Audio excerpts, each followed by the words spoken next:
ఎక్కడో పుట్టిన పిల్ల, ఎవరో తల్లిదండ్రులు అంత ప్రేమతో పెంచిన పిల్ల ఇంటి పేరు వదిలేసింది, వంశం వదిలేసింది, తన ఊరు వదిలేసింది, తన వారిని వదిలేసింది, తన తల్లిదండ్రులను వదిలేసింది, బంధువులను వదిలేసింది, స్నేహితులను వదిలేసింది. ముక్కు ముఖం తెలియని నా కొడుకు చిటికిన వేలు పట్టుకుని నా ఇంటికి వచ్చింది. తాను మరణ సదృశమైన వేదన పొంది ప్రసవాన్ని పొందింది. నేను తాతనయ్యానని తాను పొంగిపోతాను.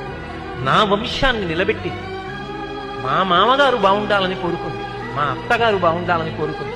తాను నోము చేస్తే, వ్రతం చేస్తే నా భర్త దీర్ఘాయుష్మంతుడు కావాలని అడిగింది. నిద్ర లేచి మంగళసూత్రం కళ్ళకద్దుకుంటే మా ఆయన బాగుండాలని కోరుకుంది. నా కొరకు ఆమె ఏం అడగల.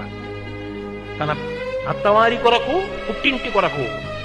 ఆ పిచ్చి తల్లి ఎక్కడో పుట్టిన పిల్ల నా ఇంటికొచ్చి ఇన్ని చేసిందే, ఆ పిల్లగా నాకెక్కువ, నా కొడుకు ఎక్కువ అంటే ఆ